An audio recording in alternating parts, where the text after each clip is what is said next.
On the morning of November 6, 1988, in Appleton, Wisconsin, 60-year-old Betty Rolf entered a severe snowstorm to get to work, but never made it to her destination. Her badly beaten and partially uncovered body was found the following day, a few blocks away from her home. For more than 3 decades, the killer eluded detectives until DNA technology revealed his identity. So, who was this killer? Why did they kill an old woman who never hurt anyone? Hi, and welcome back to Mysterious Hook. Today, we are looking at a 34-year-old case solved in 2022 using DNA taken from a truck handle. If you haven't already, please consider subscribing to the channel as it motivates us to create more intriguing content for you. So, without any further ado, let's dive right into this mystery. Today's case will take us to Appleton, which is a city located north of Lake Winnebago in Wisconsin. With a population of more than 75,000 people, it is the 6th largest city in Wisconsin. Appleton is also the county seat of Outagamie County, and it is home to America's first hydroelectric central station designed by the Edison Company. The city is famous for hosting regional events such as Oktoberfest and the Mile of Music. Betty was born in 1928 in the small village of Port Williams, Ohio. Life in Port Williams was simple, and Betty grew up surrounded by people who genuinely cared about her. After graduating from high school, she took up odd jobs to make ends meet. She worked at various places, including a canning industry, laundry, and even a nursing home. At some point, she met Charles, a military man who was serving with the Air Force and was stationed at a base that was close to Port Williams. The two soon started a romantic relationship, and after dating for a while, Charles asked Betty to marry him. She could hardly hide her joy at the proposal and did not hesitate to say yes. After the wedding, the two moved to Appleton, Wisconsin, where they settled down and began their life together. In their new environment, the couple took up different jobs. Betty worked in the laundry department of the Country Air, a restaurant that was only 15 minutes walk from her home. Before that, a small update. Allow us to thank Athena Interior for sponsoring this video. They are proficient interior designers that provide high-quality products straight to our homes. It ranges from bathware, kitchenware, homeware with lights, rugs, and artworks. To visit their pool of collections, type athenainterior.com and boom, you will land into traditional and elegant decors. In addition to the vast collection, they also have professional customer service for listening to our concerns. Now, coming back to conclude the case. Charles, on the other hand, worked as a security guard in Oshkosh, a city about 30 minutes drive from Appleton. Charles and Betty continued to live a very peaceful life, and in no time, their union was blessed with 5 children. Betty was a wonderful mother to her children, and she ensured that the bonds that existed between members of her family remained strong. She was a beautiful lady, good cook, great artist. She was a mom, Betty's daughter Sheila Worm said of her. She was a beautiful soul and the sweetest person you could ever imagine. She had a heart of gold, Betty's granddaughter Sue Shrenka said. Among other things, Betty also loved family gatherings and holiday get-togethers, and during these occasions, members of her family looked forward to the delicious rolls, pies, bread, and other treats she often made. Christmas time was her favorite, Sheila said. There was never a bad time with my mom. Betty was also a familiar face around the neighborhood, and most people who knew her couldn't help but love her warm personality. She was well known around the neighborhood. Even when she went shopping, everyone knew her. She walked everywhere, said Mary Von Heuchlin, Betty's niece. At the age of 60, Betty was a fulfilled mother and grandmother. At this stage of her life, she spent more time taking walks around the neighborhood, as well as sitting outside to enjoy the peace of her surroundings. For Betty, life was getting better with each passing day, and it seemed as if it would remain that way for a long time. But things took an ugly turn when she least expected it. November 1988 brought with it heavy snowfall, and the residents of Appleton began to prepare for a long winter. It was the coldest time of the year, and most people preferred to remain indoors with their families. But since Betty still had to work at the Country Air restaurant, she had no choice but to venture out into the cold to get to her workplace. She could drive, but she had a fear of driving in the snow, perhaps due to how slippery the roads could get.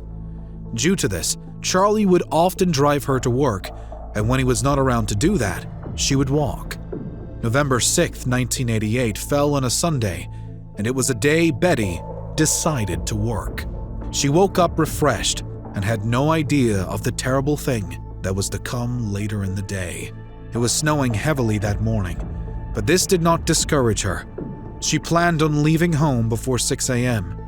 She'd informed Charlie of her plans, and he had told her that he would not be driving her to work since he was not leaving for work until much later in the day. The only other option that was left was to trek to work, but she wasn't bothered by this since it was only 10 blocks away. After she freshened up, she wore a thick coat, grabbed a black purse, and made for the front door.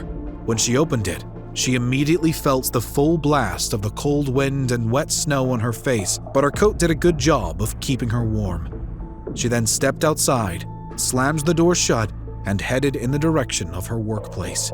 That was the last time anyone would see her alive. Betty did not show up at work, nor did she return home. The day quickly went by, and at around 2 p.m., when Betty usually returned from work, Charles, her husband, began to get slightly worried. He knew she should have been back and wondered what was delaying her. After a while, he assumed that she was probably running errands. In the evening, when she had not returned, he speculated that she was at their son's place, babysitting their grandchild. But there was no way to know this for sure, since their son did not have a home phone that he could call. He did, however, reach out to other family members over the phone to ask if Betty had stopped over at their places, but much to his disappointment, he was told that she had not been seen. Charles could hardly sleep all through the night, and he kept listening for the familiar sound of his wife's footsteps approaching the house, but it never came. The next morning, he knew deep down that something terrible had happened to Betty, but he wasn't certain what it was. He knew he had to inform the police about the situation, and that was what he did. He made his way to the police station and reported that his wife was missing. This was around 10:40 a.m. At around 11 a.m., Appleton police officers entered Betty's neighborhood to search for her. They decided that the smartest thing to do was to retrace her footsteps and check the path she usually walked to her workplace. An officer started from her home and began to walk along the path she normally took. It was a cold and rather dull morning, and the ground was slippery in some parts, but the officer knew he had a duty to perform. After walking for a few minutes, he came to a railroad overpass, which was just outside the city limits on West Spencer Street. Just under the overpass was an 8-foot wall, and something told the officer to look there. He went down under the overpass, and much to his surprise, he found a woman lying there. She was wearing only a coat from the waist downward. She was naked. A purse strap was also wrapped around her neck. With a single look, the officer knew that she was the woman he had set out to find. She was not breathing, and he could tell that she was dead. It was obvious that she had been that way for quite some time. One thing the officer noticed was that the body was well hidden, and passengers in passing trains would not have easily spotted it. He immediately radioed the station about the discovery, and in a matter of minutes, police vehicles and an ambulance arrived on the scene. Betty's body was placed in a body bag and taken to the Wisconsin Crime Lab for autopsy. When Betty's family were informed that she was dead, they were beyond devastated. It was a horrible and unexpected blow. I was in shock, Sue recalls of the day she got to know about her grandmother's death. Many friends and well-wishers went to offer their condolences to Betty's family after hearing of her death. She never hurt anyone. She minded her business, Carol Bailey, Betty's sister, said. The autopsy that was carried out on Betty's body revealed that in addition to being sexually assaulted, she had been forcefully hit on the head and face with an object. And that was not all, as whoever the assaulter was had also strangled her. The forensic pathologist who performs the autopsy was able to take swabs from Betty's body. These swabs contained DNA that was left behind by her killer. However, there was a problem. It was a period where the technology to carry out DNA testing was not yet available. As a result of this, the swabs had to be safely stored away with the hopes that the future would hold better possibilities regarding DNA testing. Betty's death was ruled a homicide, and detectives immediately began their investigation to find out who had killed her. Many members of her family were interviewed over the space of several weeks, but none of these interviews helped detectives get closer to solving the case. They kept going in circles, and soon, the case went cold. Meanwhile, Betty's death caused fear within her family. They had no idea who Betty's killer was. However, they suspected that it was probably a family member or someone they knew. This uncertainty did nothing but give way to distrust. It was not until September 2001, almost 13 years after Betty's murder, that DNA analysis would be performed on the swabs that were taken from her body. Detectives were able to create a DNA profile of the killer from the obtained DNA, and the profile was entered into the nationwide CODIS database. With this major milestone that was achieved, detectives knew that they were closer than ever to solving the case. The next thing they did was to begin obtaining the DNA of those connected to Betty and compare them to the DNA profile of the subject. No match was made by doing this, and this allowed members of her family to be ruled out as the killer. After this, the profile was also compared to the DNA of known offenders that were available in the database, but still no match was found. It was a frustrating period for detectives, and the glimmer of hope that they first had when the DNA profile of the suspect was developed gradually faded. Years went by after this, and the identity of Betty's killer remained a mystery. We didn't know if this person was deceased or this person had other crimes, Sue said. By 2015, when the police was interviewed by the media, they had given up hope that Betty's killer would ever be found. "I don't think it will ever be solved," Charlie, Betty's son, had said at the time. Despite the fact that they had accepted that the killer might go unpunished for the crime, they continued to feel anger and anguish caused by Betty's murder. "There is still anger there," Charlie said. "Why would anyone take her life? The killer has no morals and no conscience," he added. Around the same time, detectives working on the case were also interviewed, and they made it known that although the case was open, it was not actively being worked upon. "Anytime we get some information, we try to follow it up," Lieutenant Terry Hammond of the Outagamie County Sheriff's Department said. "The time gets greater and greater between tips." After this, things once again went quiet. In 2019, detectives decided to use a whole new approach to find the subject. The tool that was employed was called familial DNA search. Familial DNA search allows the DNA profile of an unidentified person to be searched against the database. The process identifies a list of potential candidates who are closely related to the unknown DNA. Now, after detectives carried out the familial DNA search, they were able to zero in on two men. One of them was called Gene Myers, while the other was only identified by his initials, which were CM. As it turns out, the two men were blood brothers, and detectives took it upon themselves to track down the both of them. The first person they made contact with was CM. They wasted no time in explaining to him the reason why he was being investigated, and after hearing it, CM decided to fully cooperate. He was asked to provide a saliva sample, and this was sent to the Wisconsin Crime Lab for analysis. When the result came out, it showed that CM was not the man they were looking for. Since CM was no longer a suspect, the attention was now focused on his brother, Gene. Detectives then sat down with CM and asked him questions about Gene. According to what CM told them, he had not seen Gene for a long time, and because of this, he believed that his brother was dead. However, detectives discovered something important while questioning CM, and it was that, back in the 1980s, Jean had been living about a mile from where Betty's body was found.